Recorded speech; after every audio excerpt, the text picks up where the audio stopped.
होते हुए यह कहना कि महावीरों से खाली है उचित नहीं है। इधर मेरे राम ने कनखियों से विश्वामित्र जी की आज्ञा ली। विश्वामित्र जी ने आज्ञा दी, हामी भरी। भगवान गजराज की सी चाल चलते हुए आगे बढ़े। आगे जाकर के जहाँ पर धनुष रखा था उसको उठाया, उठाकर खेल खेल के अंदर धनुष की प्रत्यंचा चढ़ा करके तोड़ दिया। जो ही धनुष भंग हुआ, इधर अंदर जाके सखियों ने कहा, हे सिया श्रृंगार करो उठो, क्योंकि शिव धनुष राम ने तोड़ा है। सिया आई है, हाथ में वरमाल है, राजा लोग प्रसन्नचित है, आनंदित है, लखनलाल झूम रहे हैं। लेकिन महाराज भगवान है लंबे, सिया मैया है थोड़ी सी ठिगनी। इधर हाथ में माला लिया हुआ है, काफ़ी देर हो गई है। लखनलाल ने सोचा मैया के हाथ थक जाएंगे, इसलिए एक युक्ति दिमाग में आई है। आगे बढ़े और सीधे भगवान राम को प्रणाम किया। हे भैया, आपने तो धनुष एक क्षण में तोड़ दिया। और जो ही ये सुना, भगवान ने आशीर्वाद देने के लिए अपने आप को झुकाया। झुकाते ही सिया जी ने लपक के माला पहना दी। अब तक तो थे राम, अब बन गए हैं सीताराम। बोलिए सीताराम भगवान की। तत्पश्चात राम जी का विवाह हुआ है। चारों भैया का विवाह का वर्णन है। वनवास हुआ। देखिए विधि का विधान। होना तो था राज तिलक, लेकिन मिला क्या? वनवास। रामचरित में अनेक सूत्र है, अभी समय की कमी है। कैकेयी के मुख से निकला मंद्रा के माध्यम से वनवास, लेकिन पूरी रामचरित उठा के देख लो, किसी ने भी कैकेयी को उलाना नहीं दिया। अपने घर में भी कोई खटपट हो जाए, कोई छोटी मोटी बात हो जाए, कोई विवाद हो जाए, आपस में मतभेद हो जाए, उलाना मत दो। अपने आप धीरे धीरे शांत हो जाएगा वातावरण। और यदि उलाना दिया तो गांठ बन जाएगी और वो विकराल रूप धारण कर लेगी। इसलिए अगर किसी के द्वारा जाने अनजाने कोई अहित हो भी जाता है, उलाना नहीं देना। रामचरित से ये सूत्र घर लेके जाओ, जीवन में बड़ा काम आएगा। किसी को ओलबा मत दो, उलाना मत दो। महाराज उसके बाद में सुग्रीव और हनुमान जी से मित्रता का वर्णन है। बाली का वध होता है, पुल का निर्माण होता है, विभीषण शरणागति आते हैं, असुरों का वध, राम द्वारा रावण, कुंभकर्ण, मेघनाथ का संहार होता है। और फिर राज्य होता है, सीता जी का त्याग होता है। राम जी 13,000 वर्षों तक शासन करने के बाद, राम राज्य स्थापित करने के बाद परम धाम को पधारे हैं, समुद्र में समाधि ली है। ये सब प्रसंग है। लेकिन हम एक प्रसंग मोती के रूप में राम कथा से उठाते हैं। एक तो हनुमान जी, जिन्होंने बड़े सुंदर ही कांड किए हैं, इसलिए उनका सुंदर कांड है। राम जी बड़े स्वामी भक्त हैं और कथा के बड़े प्रिय है। आज तो पूरा खचाखच भरा हुआ है ये आपका हॉल, और आज फोटो खींचने लायक है। महाराज फोटो खींचो, बढ़िया फोटोग्राफर जी बे तो बटी नहीं घूमया चौको सब पूरी सबारो फोटो खांचो अटूँ अट खड़ा हुर इस मंडप पे व्यासासन पे खड़ा होकर। मैं ये कह रहा था, अंग्रेजी हम जो हो गई, बहुत सुंदर लग रहा है। देखो मैं यहाँ से देख रहा हूँ ना, आपको तो वहाँ से पता नहीं लग रहा कि ये अभी जो सभागार है वो बड़ा सुंदर लग रहा है। ऐसे लग रहा है जैसे बड़े बड़े महात्मा लोग ही कथा सुनने बैठे हैं। इधर देवियाँ, इधर देव, बड़ा सुंदर लग रहा है। तो महाराज हनुमान जी महाराज कथा रसिक है। जैसे आप हो, आप कोई 5 किलोमीटर से, कोई 10 किलोमीटर से, कोई 20 किलोमीटर से पधारे हैं। तो जब साकेत जाने लगे थे, भगवान सबको लेकर के, युद्ध समाप्त हो गया था, सब बातें हो गई थी, राज पूरा हो गया था, सब लोगों ने पुष्पक विमान में चढ़ करके बैठने का उपक्रम किया। हनुमान जी एकदम दूर बैठे हैं। हनुमान जी से भगवान ने कहा, हे हनुमान, तुम नहीं चलोगे? हनुमान जी ने कहा, दो बातें हैं, दो बातें बताओ, उनका जवाब मुझे सकारात्मक मिला तो जाऊंगा। पहली बात तो ये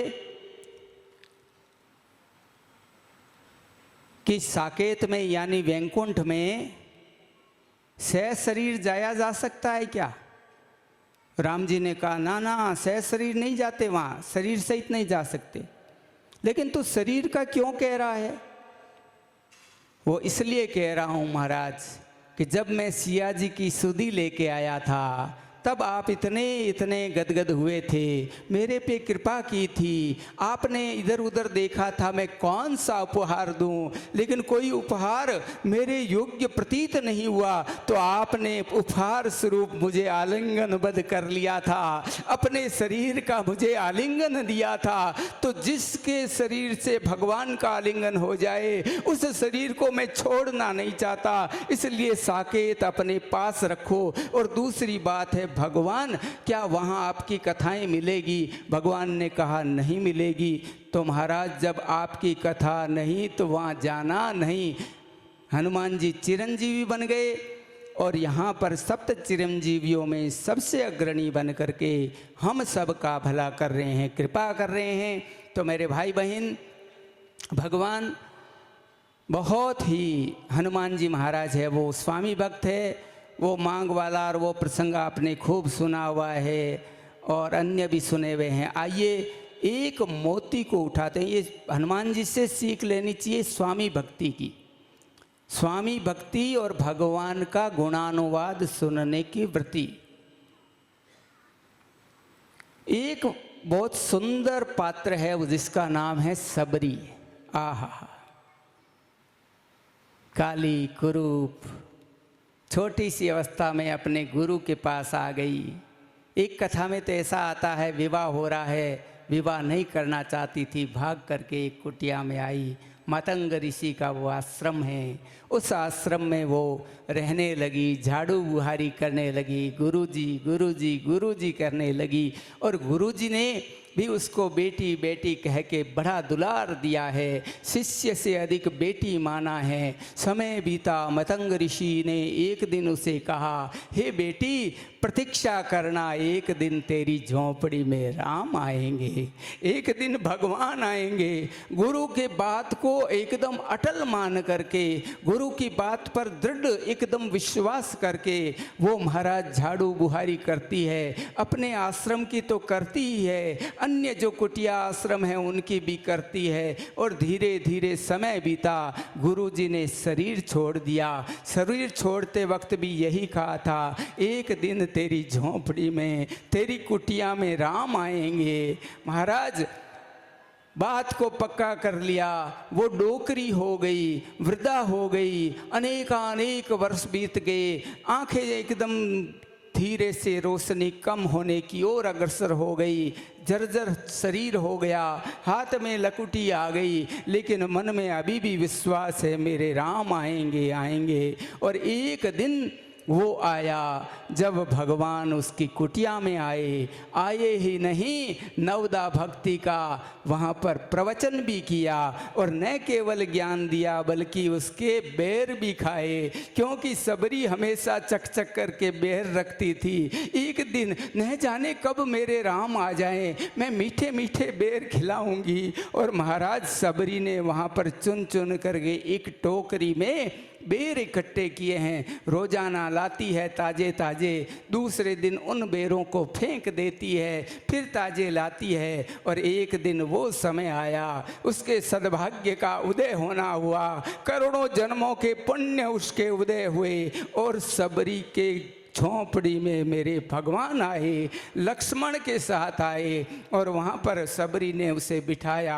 मैंने कहा था ना, भक्त के जब यहाँ भगवान आता है तो उसे लगता है कि मैं उसे कहाँ बिठा दूँ, मैं अपने हृदय का आसन दे दूँ। और ऐसे में उसे बिठाया भगवान को। फिर कहा, खाइए प्रभु, मैंने आपके लिए फल तोड़े हैं, बेर ला रही है, अपने चखे हुए, फिर सामने भी चख करके, हाँ ये मीठा है। भगवान मीठा मीठा मीठा कह करके पा रहे हैं। तत्पश्चात लक्ष्मण को दिया और कथा कहती है कि लक्ष्मण ने उन बेरों से घृणा की। अरे इस बुढ़िया के कुरूप के झूठे बेर पीछे धीरे से फेंक दिए। कहते हैं उन्हीं बेरों से संजीवन बूटी बनी और लक्ष्मण जी के प्राण बचाने का साधन बनी। तो महाराज झूठे बेर खिलाए।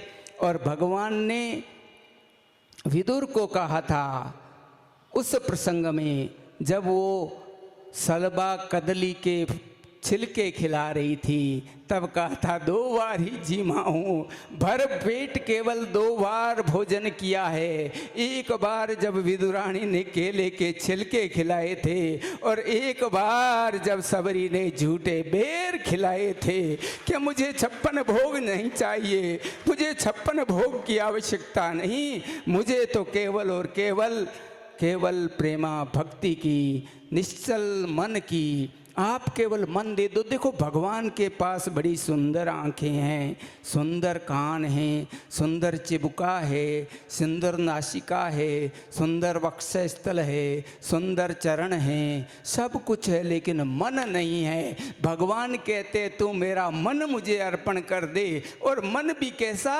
निश्चल मन। छल कपट छिद्र मुझे नहीं भाए। मुझे क्या भाए? मुझे तुम्हारी निश्चलता, निष्कामता, तेरा भोलापन, तेरी निस्वार्थता मुझे भाए। इसलिए निस्वार्थ होकर के, निश्चल होकर के और एकदम भोले प्रेमा भक्ति के आवेश में आकर के, उससे आवेष्टित होकर के महाराज भगवान को पुकारो। तो आइए एक छोटा सा भजन। आज मेरी झोंपड़ी के भाग जाग जाएंगे और मेरे राम आएंगे। जिसको नाचना नाच लेना, 3 ही दिन हो, उसके बाद कथा संपन्न, फिर अपने घर में टीवी के आगे नाचते रहना। बोलिए कृष्णचंद्र भगवान की जय हो। मेरी झोंपड़ी के भाग आज जाग जाएंगे, राम आएंगे। मेरी झोंपड़ी के भाग आज जाग जाएंगे, राम आएंगे। राम आएंगे, आएंगे, राम आएंगे। राम आएंगे, आएंगे, राम आएंगे। मेरी कुटिया के भाग आज जाग जाएंगे, राम आएंगे। मेरी कुटिया के भाग आज जाग जाएंगे, राम आएंगे।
राम झूलेंगे तो झूला मैं झूलाऊंगी, राम झूलेंगे तो झूला मैं झूलाऊंगी, मीठे बैर में तो आपको सुनाऊंगी, मीठे मीठे भजन मैं सुनाऊंगी, मेरी जिंदगी के सारे दुख कट जाएंगे, राम आएंगे, मेरी जिंदगी के सारे दुख कट जाएंगे, राम आएंगे, राम आएंगे आएंगे राम आएंगे, राम आएंगे आएंगे राम आएंगे, मेरी कुटिया के बाग आज जाग जाएंगे, राम आएंगे, मेरी कुटिया के बाग आज जाग जाएंगे, राम आएंगे।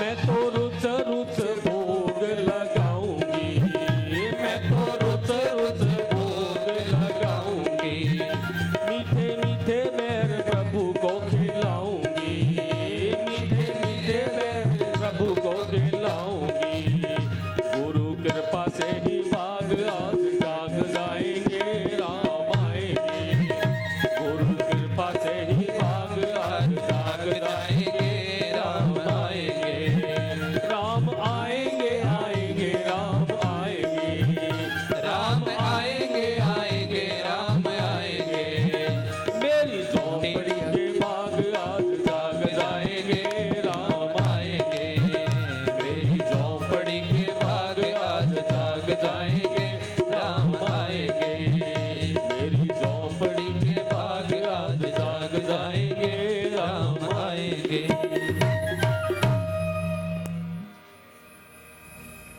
बोलिए सरकार की। जय हो। सबरी ने प्रतीक्षा की और भगवान आए। हमें भी चाहे जीवन में कोई भी समस्या हो, कोई भी परिस्थिति हो, हर स्थिति परिस्थिति में, हर अनुकूलता और प्रतिकूलता में धैर्य रखना चाहिए। धैर्य मास्टर की यह हो, जो काम उतावलापन से बिगड़ जाता है वही काम धैर्य से सुधर जाता है। इसलिए जीवन में अनेकानेक मोती धारण करो, लेकिन धैर्य रूपी मोती को सबसे ऊपर रखो। धैर्य जीवन के अंदर सबसे अधिक सफलता दिलाने वाला माध्यम है। जिन्होंने धैर्य रखा वो सफल हुए, और जिन्होंने धैर्य का दामन छोड़ा उनकी सफलता संदिग्ध हो गई। इसलिए धैर्य रखना। और ये जो सबरी मैया है, ये धैर्य की प्रतिमूर्ति है, धैर्य की पताका है, धैर्य की यानी प्रतीक्षा भक्ति की बहुत बड़ी आचार्य है। ऐसी सबरी जी को प्रणाम करते हुए आइए हम उस प्रसंग में प्रवेश करें जो हमारी कथा का सबसे प्रिय प्रसंग होता है। कोई कहता है महाराज जी आपको राम जी का प्रसंग अच्छा लगता है, या कृष्ण जी का अच्छा लगता है, या 24 अवतारों में से अन्य अवतार की कथा अच्छी लगती है, भक्तों की अच्छी लगती है, या सुदामा जी की कथा अच्छी लगती है। तो मैं कहता हूँ भैया वो तो बहुत अच्छी लगती है। जिन जिन के नाम आपने लिए उनकी कथाएं तो बहुत अच्छी लगती है, लेकिन मुझे सबसे अच्छा गौ सेवा की झोली का प्रसंग लगता है।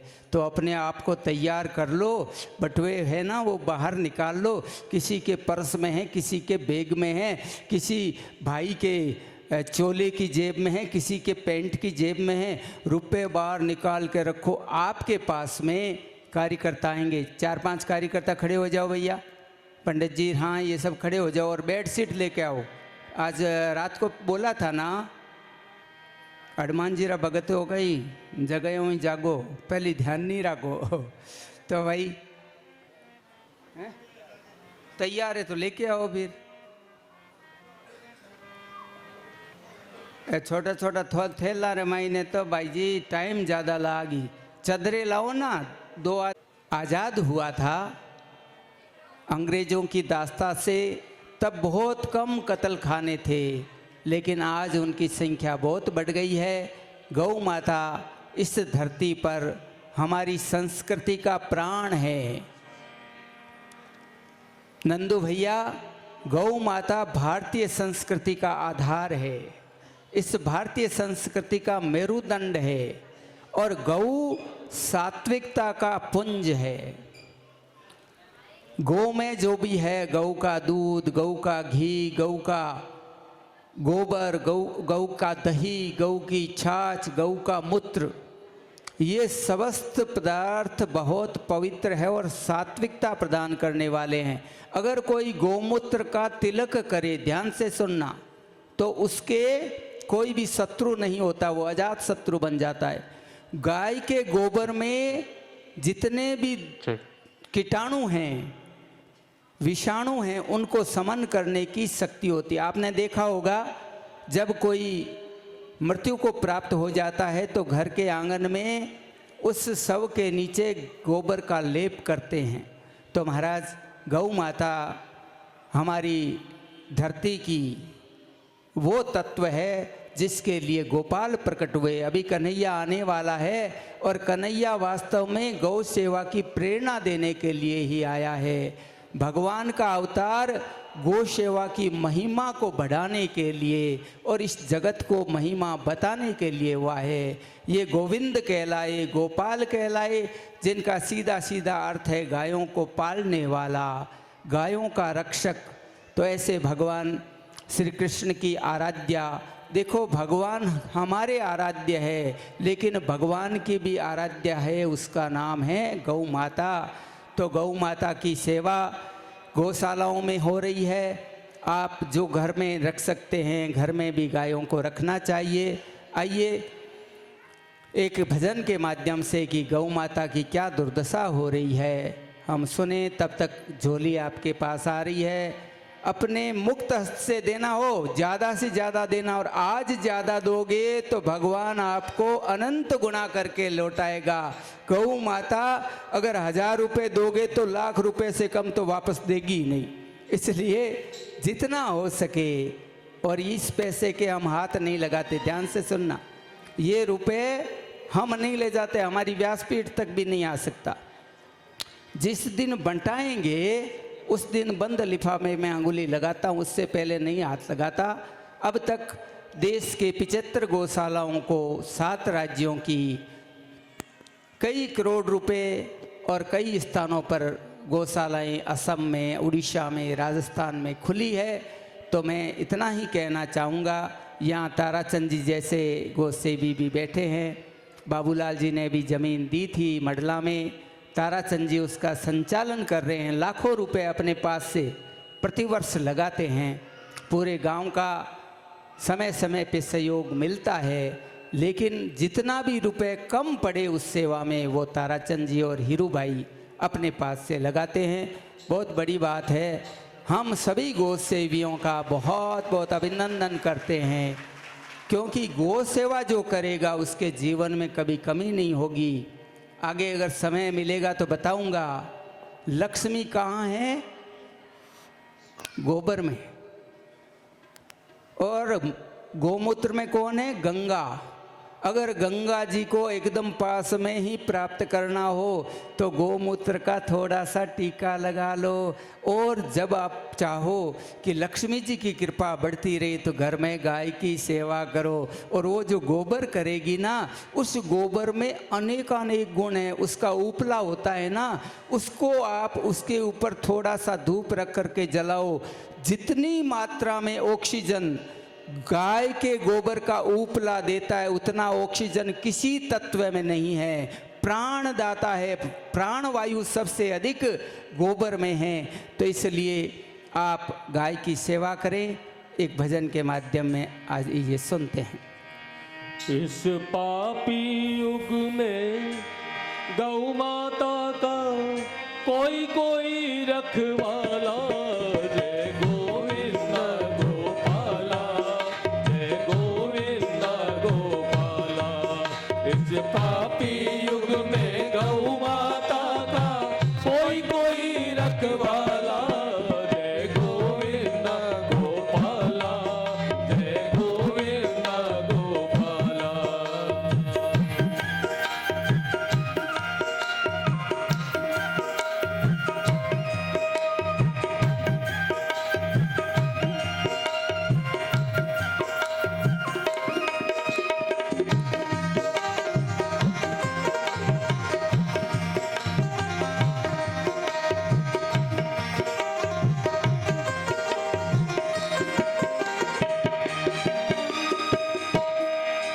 अब गली गली में फैल रहे गौ माता के हत्यारे जय हो जय हो जय हो जय हो अब गली गली में फैल रहे गौ माता के हत्यारे गौ माता के हत्यारे हे काना कान लगा कर सुन लो माता तुम्हें पुकारे माता तुम्हें पुकारे प्रभु आप बिना इस करुण पुकार को कौन है सुनने वाला जय गोविंद गोपाला जय गोविंद गोपाला जय गोविंद गोपाला जय गोविंद गोपाला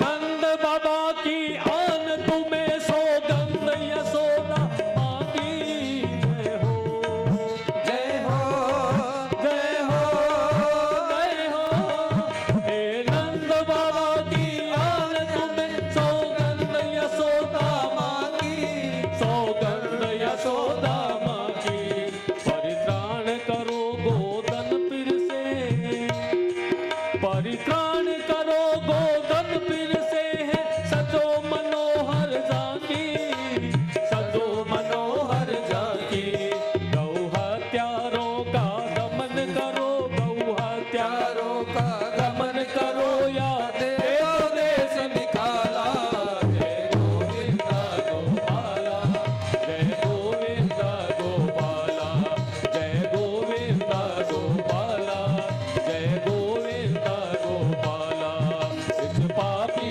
युग में गौ माता का कोई कोई रखवाला जय गोविंद गोपाला जय गोविंद गोपाला जय गोविंद गोपाला जय गोविंद गोपाला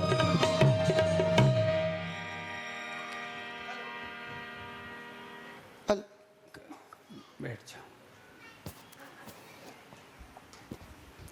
बोलिए गोविंद गोपाल भगवान की।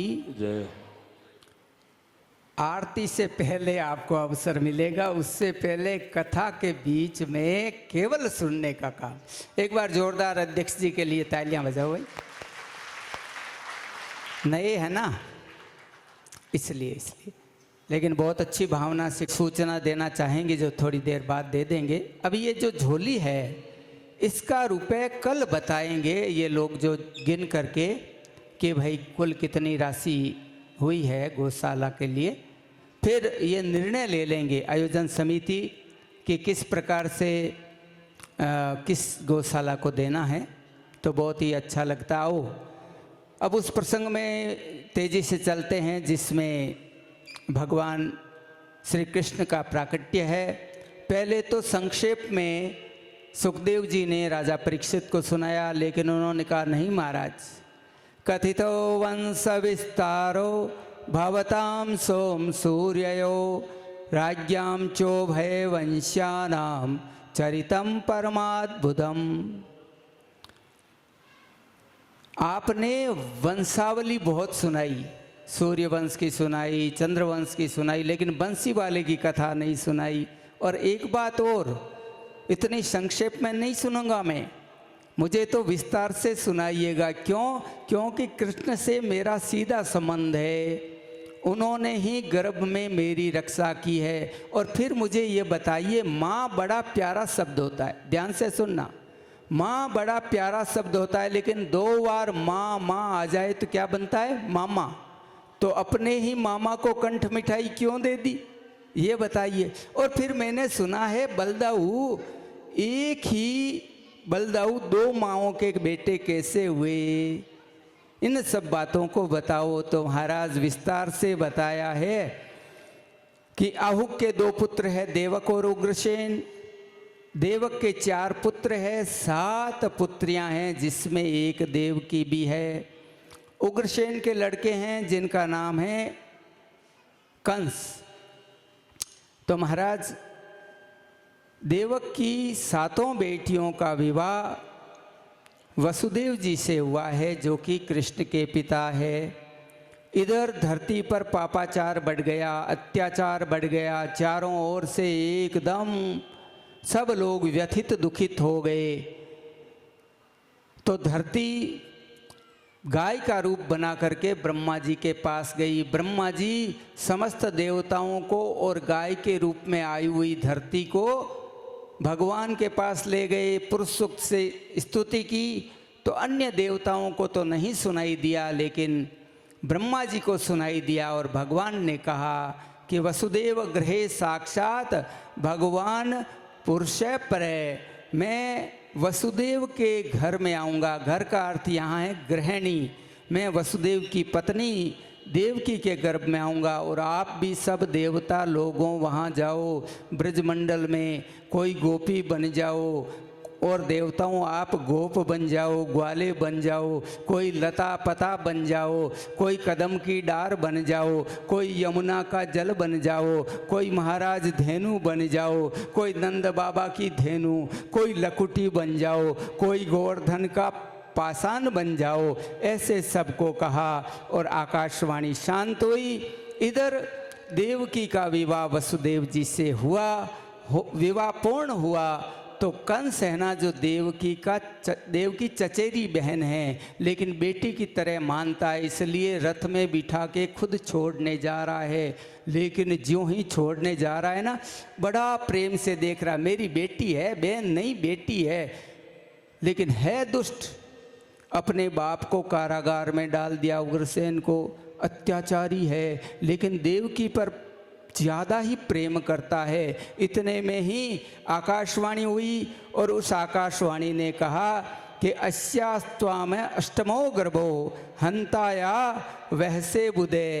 हे कंस, इस देवकी का 8वां गर्भ तेरा काल होगा, तेरी मृत्यु होगी। जो ही ये सुना, अब तक जो प्रेम कर रहा था वो बदल गया, आंखें लाल कर ली और तलवार निकाल ली, देवकी का बाल पकड़ लिया और मारने को उद्यत हुआ। वसुदेव जी ने हाथ पकड़ा, महाराज ऐसा क्यों कर रहे हो? बोले आकाशवाणी नहीं सुनी? हाँ, हमने भी आकाशवाणी सुनी है, लेकिन आकाशवाणी ने ये नहीं कहा कि इसका पहला बेटा, इसका पहला गर्भ काल होगा, इसका 8वां गर्भ काल बताया है। तो मैं वचन देता हूँ, जब भी इसके पुत्र संतान होगी मैं तुम्हें लाके दूंगा। कारागार में डलवा दिया कंस ने वसुदेव और देवकी को। समय आया तो पहला पुत्र हुआ, भागवत में उसका नाम कीर्तिमान बताया है। उसे देखते ही वापस भिजवा दिया। कंस ने कहा ये तो पहला ही है, बड़ा फूल सा है, लेकिन ये मेरा क्या बिगाड़ेगा। इधर भगवान ने नारद के मन में संकल्प जगाया, अरे इस पापी के पाप का घड़ा यदि भरा नहीं तो अच्छा नहीं लगेगा, इसलिए नारद जी को भेजा। नारद जी कंस के पास गए। कौन आया था अभी यहाँ? बोले वसुदेव जी आए थे, छोटे से बच्चे को लेके मैंने भेज दिया। क्यों भेजा? इसलिए भेज दिया महाराज, क्योंकि वो तो पहला है। नारद जी ने कहा, अरे देवताओं की माया आप नहीं जानते, देखो ये लो पुष्प 8 कलियों का, अब यहाँ से गिनो, पहली, दूसरी, तीसरी, चौथी, छठी, 8वीं। अब दूसरी से गिनो, ये दूसरी, तीसरी, चौथी, ये 8वीं। तीसरी से गिनो, ये पहली, छठी, 8।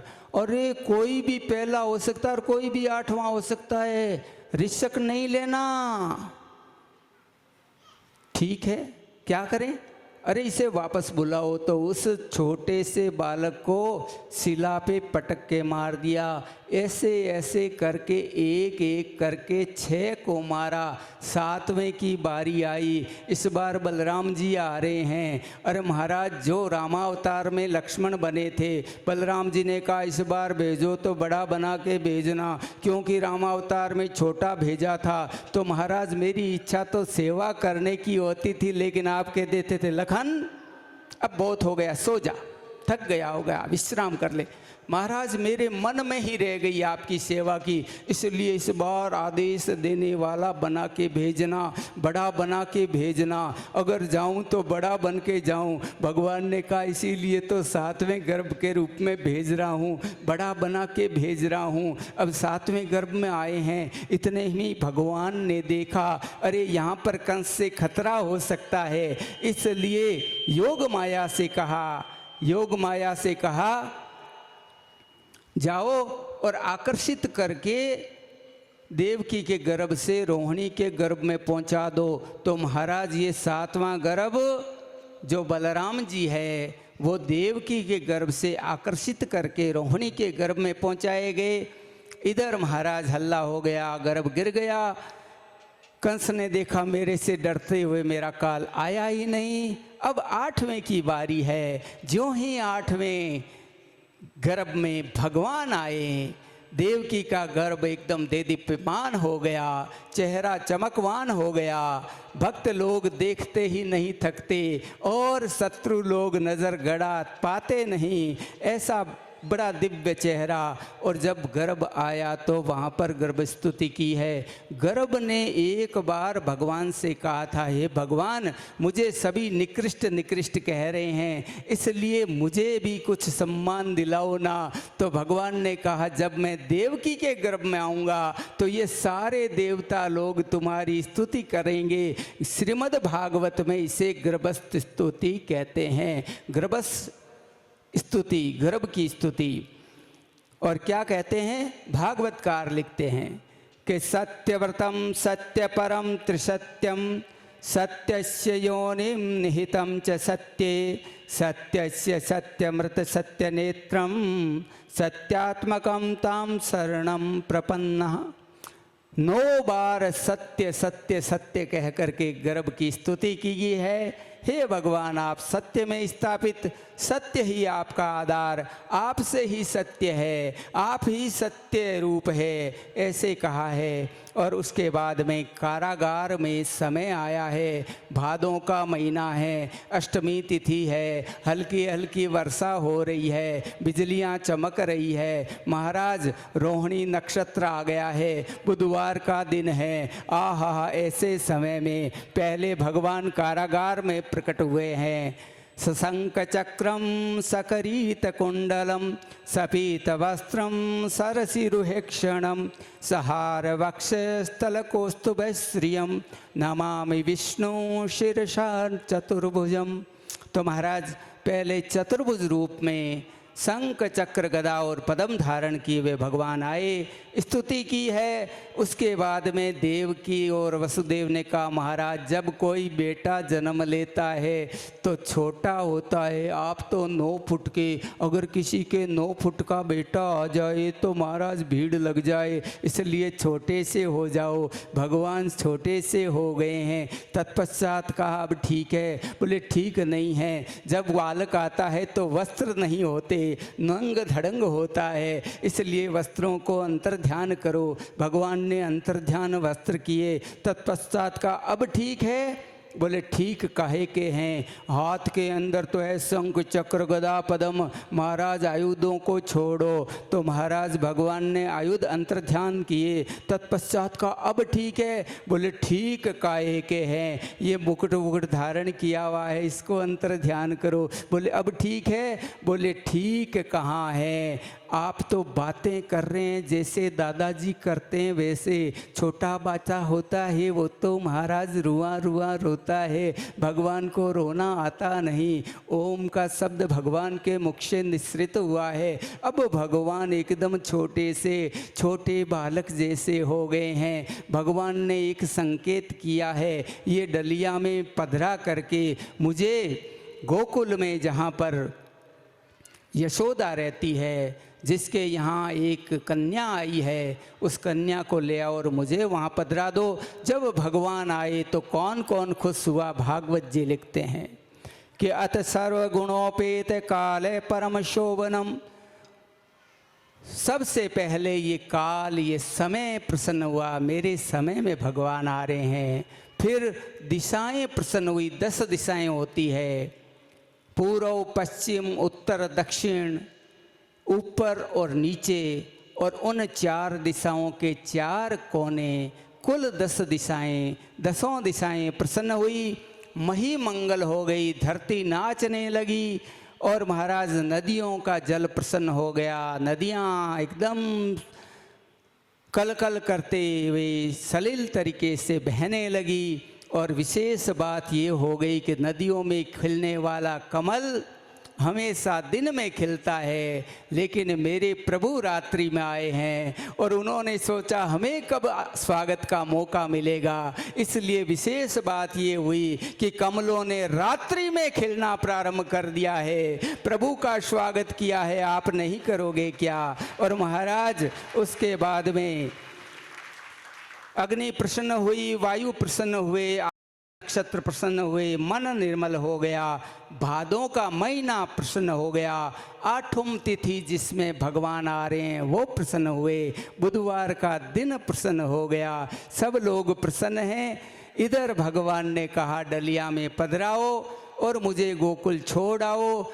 वसुदेव जी ने अपने सिर पे धारण किया है, धारण कर करके जाने लगे हैं। रास्ते में यमुना पड़ी है। यमुना भगवान की महारानी पटरानी है, इसलिए देखा पतिदेव के चरणों को या उनके स्पर्श को तो मैं पालूं, इसलिए ऊपर ऊपर बढ़ने लगी। दाढ़ी वाले वसुदेव जी ने देखा, अरे ये तो ऊपर ही ऊपर बढ़ रही है। ऊपर हाथ से ऊपर किया, गर्दन तक आ गई महाराज यमुना। तो भगवान ने अपना पैर लंबा किया, उस डलिया में से निकाला, स्पर्श करवाया। यमुना एकदम नीचे बैठ गई, घुटनों तक पानी हो गया।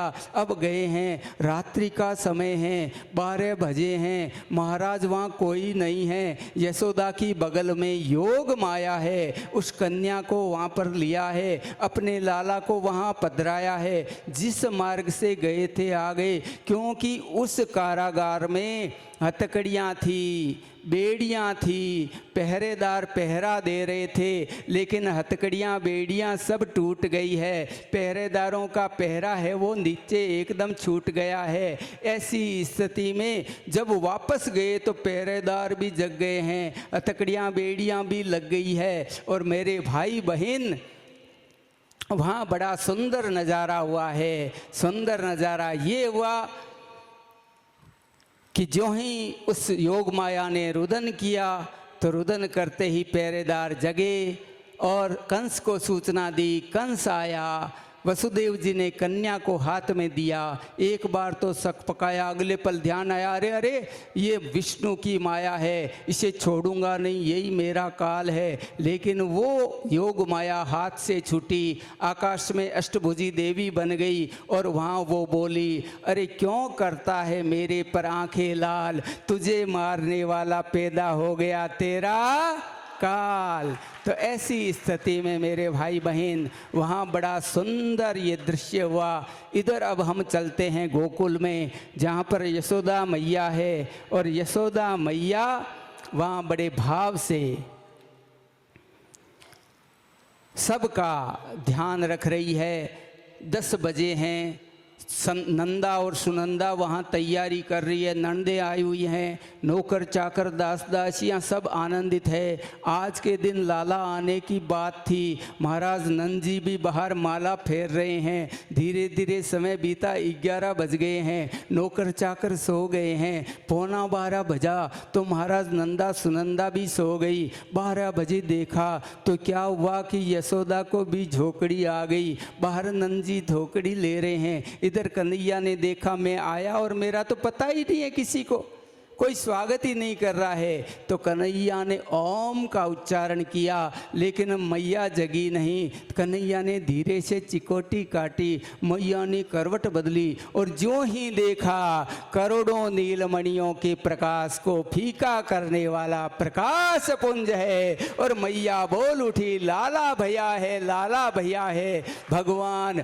आहा श्री कृष्ण वहाँ पधारे हैं, बधाइयाँ दी जा रही है। नंदा सुनंदा दौड़ी है, नंद बाबा को कहा है, नंद बाबा ने हार निकाल के दिया है, मोतियों का हार पहना दिया है। चारों ओर उत्साह और उमंग है। आइए हम भी सुनते हैं क्या क्या हुआ।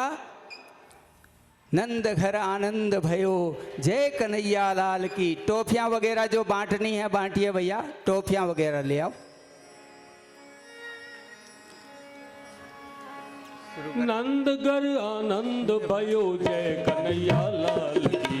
नंदगर आनंद भयो, जय कन्हैया लाल की।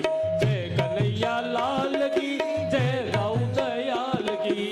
जय कन्हैया लाल की, जय राउ दयाल की। नंद के आनंद भयो, जय कन्हैया लाल की।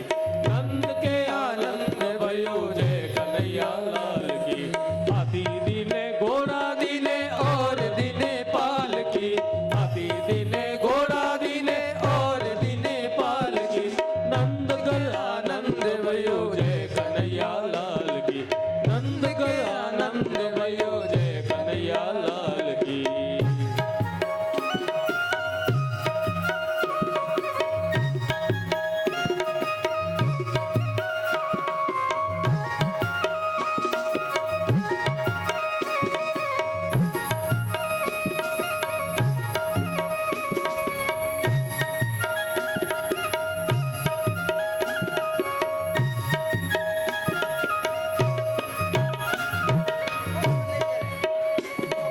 रतन दीना हार दीना गौ ब्याई हाल की। रतन दीना हार दीना गौ ब्याई हाल की। कंठ दीना कड़ा दीना दीनी मुक्ति माल की।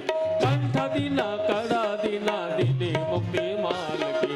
नंद के आनंद भयो, जय कन्हैया लाल की। नंद के आनंद भयो, जय कन्हैया लाल की।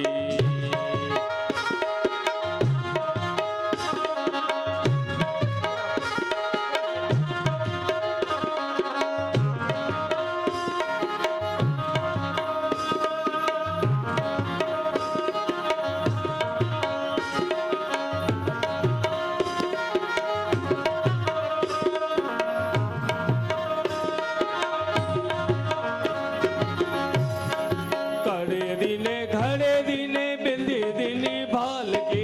कड़े दिने घड़े दिने बिंदी दिनी भाल की। सुरमा दीना दर्पण दीना दीनी कंगी बाल की। सुरमा दीना दर्पण दीना दीनी कंगी बाल की। नंद के आनंद भयो, जय कन्हैया लाल की। नंद के आनंद भयो, जय कन्हैया लाल की। जय कन्हैया लाल की, जय दाऊ दयाल की। जय कन्हैया लाल की, जय दाऊ दयाल की। नंद के आनंद भयो, जय कन्हैया लाल की। नंद के आनंद भयो, जय कन्हैया लाल की। नंद के आनंद भयो, जय कन्हैया लाल की। नंद के आनंद भयो, जय कन्हैया लाल की। नंद के आनंद भयो, जय कन्हैया लाल की। नंद के आनंद भयो, जय कन्हैया लाल की। कन्हैया लाल की, जय कन्हैया लाल की। जय कन्हैया लाल की, जय कन्हैया लाल की। नंद के आनंद भयो, जय कन्हैया लाल की। नंद के आनंद भयो, जय कन्हैया लाल की। नंद के आनंद भयो, जय कन्हैया लाल की। नंद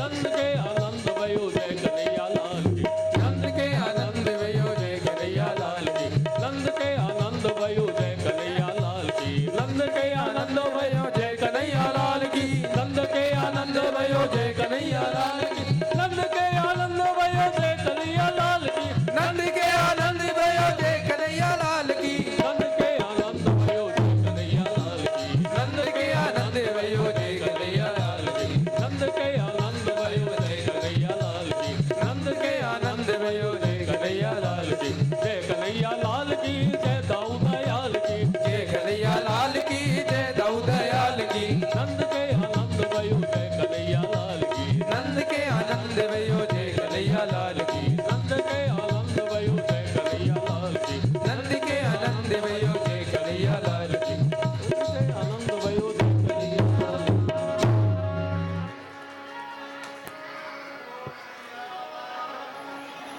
जय हो बोलिए कृष्ण कन्हैया लाल की जय हो जय हो आपको इकट्ठे फाड़े हाँ 5 दिन में 4 दिन में हमारे सामी कदी को देखो जय हो यसुमती के लाला की जय हो दाऊ जी के भैया की जय हो कृष्ण कन्हैया की जय हो गोवर्धन धरैया की जय हो गैया चरैया की जय हो बांसुरी बजैया की जय हो हम सबके रखवाले की जय। सांवले सलोने की जय। आज के आनंद की जय हो तो एक आनंद और ले लेते हैं भाई आप सबको नागपुर वासियों को और कैमरे के माध्यम से सुन रहे सब भक्तों को देश विदेश में लाला जन्म की बहुत बहुत बधाई हो बधाई हो बधाई हो। भगवान श्री कृष्ण आपके जीवन में खूब खुशियाँ लाए, आपको जीवन में हमेशा उन्नति हो, आपके जीवन में व्यापार बढ़े, आपका भक्ति बढ़े, आपकी शक्ति बढ़े और अपने से बड़ों की सेवा का भाव बढ़े, ज़रूरतमंद और गरीब के प्रति सहयोग की भावना बढ़े और आपके तिजोरी में धन की भरमार हो जाए, ऐसी भगवान से मेरी प्रार्थना है। आइए एक भजन और यशोदा रे हुयो रे लाल बधाई सारे भक्ता ने केवल 2-3 पंक्तियां गाएंगे, तत्पश्चात कथा को विश्राम देंगे। यशोदा रे हुयो हे लाल बधाई सारी भगता ने यशोदा रे हुयो हे लाल बधाई सारी भगता ने बाजे रे देखो देखो थाल बधाई सारी भगता ने बाजे देखो थाल बधाई सारी भगता ने बधाई सारे भगता ने बधाई सारे भगता ने बधाई सारे भगता ने बधाई सारे भगता ने यशोदा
यशोदा को लल्लनो नजर उतारा बारंबार बधाई सारे भगता ने नजर उतारा बारंबार बधाई सारे भगता ने बधाई सारे भगता ने बधाई सारे भगता ने बधाई सारे भगता ने बधाई सारे भगता ने यशोदा ने हुई है लाल बधाई सारे भगता ने यशोदा ने हुई है लाल बधाई सारे भगता ने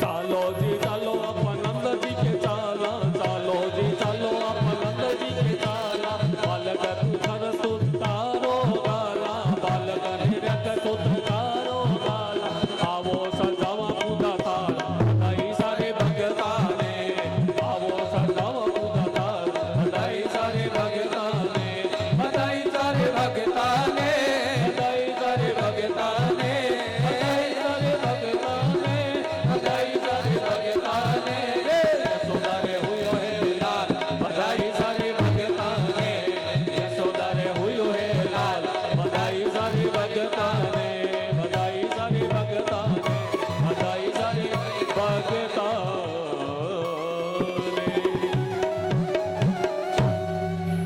बोलिए बाल कृष्ण भगवान की जय हो बोलिए भक्त और भगवान की जय हो जब जब अधर्म बढ़ जाता है तो धर्म की संस्थापनार्थ भगवान पधारते हैं और केवल पापियों को दंड देने के लिए प्रभु नहीं पधारते।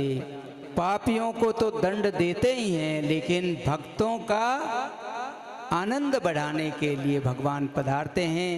विप्रधेनु सुर संत हित लीन मनुज अवतार निज इच्छा निर्मित तनु माया गुण गोपार।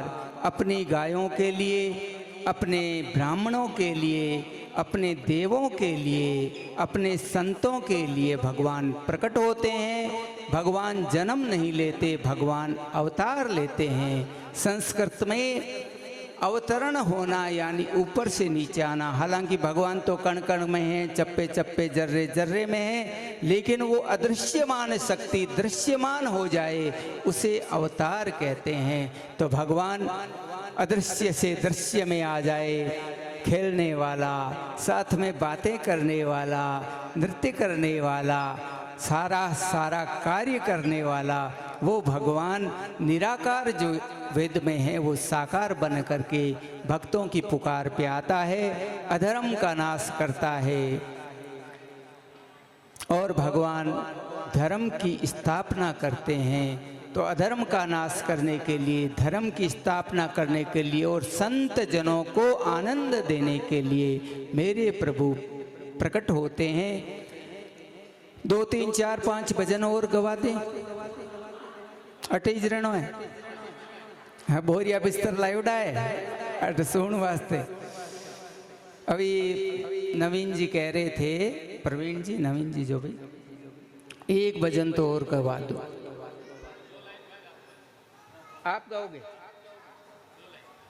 अरे थे पच मालडो काम करने लाग जाओ, जन मारी दुकानदारी कम हो जाए, नहीं थे तो भजनी बन जाओ, बस थोड़े दिना ने कथा करने लाग जाओ।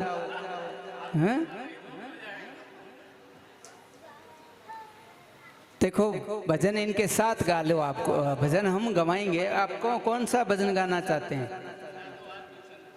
सदा दो आज गुलशन को मेरे श्याम आए। इधर आ जाओ, फिर यहाँ आओ इन कलाकारों के पास, एक बार जोरदार तालियां बजाओ। लेकिन एक बात ध्यान से सुनना, ये पहली और आखिरी फरमाइश है जिसे मैं पूरा कर रहा हूँ, नहीं तो आप में से बहुत कलाकार छुपे हुए सब आने लग गए ना तो कथा ही नहीं होगी, फिर भजन संध्या ही हो जाएगी।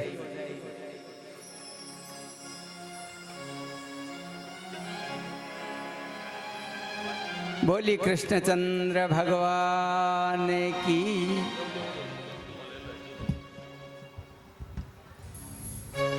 इनको एक माइक दीजिए।